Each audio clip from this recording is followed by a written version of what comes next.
leave this stairway clear. If you guys want to all cram in there for me, that'd be great. Thank you. So, this unassuming Center for the Cambridge Adult Education is in fact a very, very old house. You can actually see how old it is. It's starting to deteriorate a little bit. This is the William Brattle house. William Brattle is the son of William Brattle.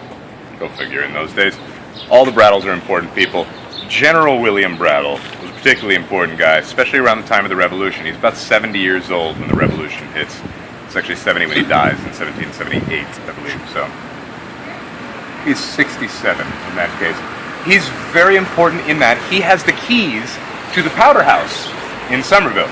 And this is very important. I don't know if you remember or not, but the American Revolution is started when the British send a column up to Concord to get the powder out of the Concord Powder House, as well as to confiscate a bunch of weapons. They're really trying to prevent rebellion. And the colonists are starting to get sick of this preemptive stealing of the powder, and they're starting to get suspicious and take the powder for themselves. It's really just each side is helping to escalate the conflict. Neither is trying to diffuse it at all. One side says these arrogant traitors are rebels, and the other side says, how dare you take my money and my guns and all that kind of stuff. Sound a little familiar today? Anyway, the point is, what's happening is the British are going to send a column to get any powder house they suspect of being depleted. And William Brattle has the unfortunate task of letting Thomas Gage, who's handling troops in Boston, know that the powder house in Somerville has officially been cleared of all powder that is not the king's powder.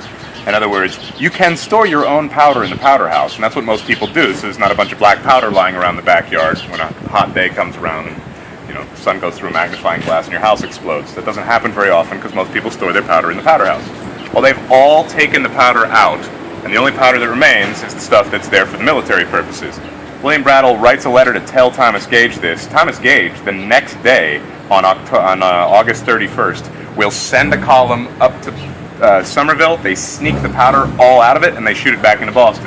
Now again, this powder doesn't belong to any of us, but it's just the idea that they would feel like it was unsafe really pissed us off. So 4,000 people the next morning on September 1st, 1774, will gather right there in the Cambridge Common. Again, this is a town of 800 people. 4,000 people are over there. They storm over to William Brattle's house. They knock politely on the door. He does not answer. That's a good thing for him because we would have beaten the living snot out of him. However, when we discover that he's actually escaped the protection of the British in Boston, we go nuts. We start pounding on his house. We start trying to break windows and stuff. And we realize also that we are on a street called Tory Row.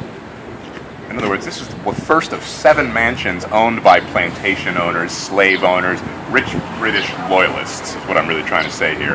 And so, 4,000 people strong mob, not having gotten what they wanted, decides to go and trash all those houses as well. So they fly up the road, they start trashing everything they can, they're throwing rocks, they're beating people up if they can, they're screaming nasty things, and they drive all of the Tories out of Cambridge that day. That could have started the revolution. It was about that far away. Luckily, it'll be another 6 months before anything actually happens, 7 months before anything actually happens. But the problem is, the British now understand the problem they have on their hands, because 4,000 people showing up on that was a result of the fact that when they confiscated the powder, they set off what's called the powder alarm. People started whispering, did you hear the British confiscated the powder in Somerville? And that, of course, through the telephone conversations became, did you hear the British are using the powder they confiscated? Did you hear the British are firing on people? By the time the rumor hits Connecticut, the rumor is, the war has started, the British have put up a naval blockade around Boston, and they're firing cannons into people's houses. So that's why 4,000 people show up down here. And when they don't discover that that's what actually happened, they're sort of disappointed because they were hoping for the revolution to have begun. But it's a tinderbox. And after that, cold weather hits and nothing happens for a little while until April. I don't know if you knew this or not, but between April 15th and April 20th is when most of the crazy stuff happens in Boston. If you look historically, not only did the revolution start, the marathon bombings were in that same period of time. The Boston Strangler would do most of his murdering right around then in April. It's kind of bizarre. Boston in April, not a safe place to be, in other words. Just thought I'd point that out. Anyway, we're going to continue along on our tour now that we've discussed William Brattle. There's another lovely yellow house right up the road I want you to see.